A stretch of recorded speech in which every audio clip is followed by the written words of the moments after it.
What's up, everybody? My name is Jeremy Jones and I'm back with another video. Today we're talking to Air Jordan 3 Orange Citrus, so stay tuned.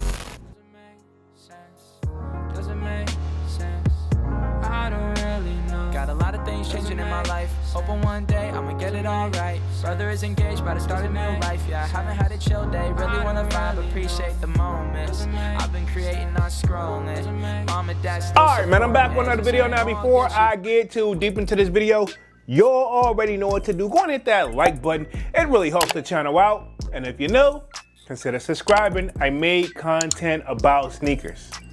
Alright, so let's dive into today's video. Just like I said in the intro, when we're talking to Air Jordan 3 Orange Citrus. All right, man, we're gonna be keeping things very simple over today. We're gonna be answering the basic old question. Are they drip or skip? Let's just keep it there.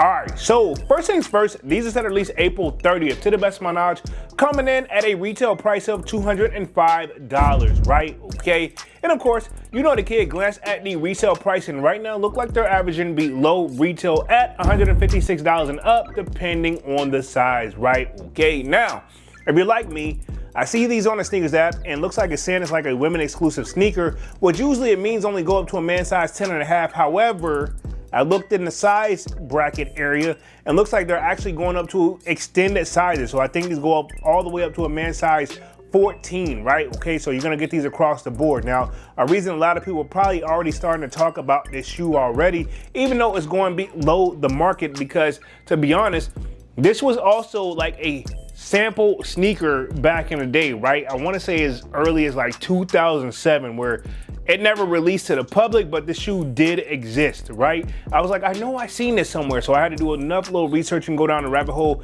Even still though, in today's time, do people really care about samples and or when they remake them? Sometimes we do, sometimes it don't, but sometimes it seems like it just don't hit the same. And then sometimes the value on it does go down, right? When you leave stuff as a sample, then people are like, okay, cool. It's like that one of those, like nobody got this type of vibe, but then when they started releasing to the public, it's already usually genuinely brings the price down, right? Not usually below retail, but I mean, it is what it is, and it's a 3 at the end of the day.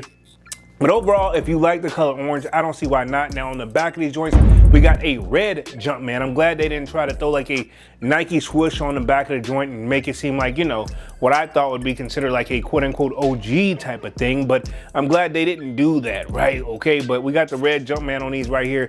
Overall, I think this is a great colorway going into summertime. And to be honest, for the ladies, I don't see why not. If you like orange, I don't see why not. And at the end of the day, it's an Air Jordan 3, so I mean, can you really ever go wrong with it? Overall though, even though this was a sample and we're bringing it back, I feel like maybe it's gonna bring out some OGs that were like, I remember these and this, that, and the third. But I feel like if Nike's trying to aim for that younger generation, and I'm talking about underneath me, pause, you know what I'm saying? I didn't mean it like that, but for the generation that's coming up, you know, after me, you know what I'm saying? I don't think this is gonna hit the mark, but at the same time, I can see what they're trying to do. And I'm all here for it, you know what I'm saying? They gotta try, they gotta, you know, throw things at the wall and see what's gonna stick. Some things aren't, some things will. But at the same time, I know they will figure it out at the end of the day. But overall, I'm gonna say this, dope classic shoe. Now, one thing with the women's shoes, you know what I'm saying? Even though it's extended to a men's size, like, you know, 14, you will notice subtle differences. Like if you compare like a women's shoe compared to like a men's shoe, some stuff tends to run slightly smaller, this, that, and the third. And I'm not talking sizing, I'm more so talking about like maybe the Nike swoosh is, you know, well, this one don't have that one. Even on the back, it has like the Air Jordan logo, but maybe slightly smaller. The perforated holes may be smaller. Little things like that, attention to detail that, to be honest, to the naked eye, you may not be able to tell unless you got it side by side. But overall though, I'm gonna say this, dope shoe, classic shoe, timeless shoe, obviously. But for the kid, even with that being said, these will be a skip. Not a bad shoe, but at the same time, you know, in today's time, I'm trying to choose wisely, right? And I've been doing that for years, even before where we're at economy-wise, right? Okay, that's just something I always try to be budget-friendly, what I can handle, right? And I'm speaking for myself. But overall, for the kid, these will be a skip. But I want to know what you guys think down in the comment section. And we're going after these on April 30th, retailing at $205. And of course, let me know if you think they're drip or skip. All right, man, I'm going to get up out of this thing and stop rambling, man. Y'all be sure to hit that like button. It really helps the channel out. And if you're new, consider subscribing. I made content about sneakers. Again, my name is Jeremy Jones, and thank you for watching, and I'm out. I figure out we go.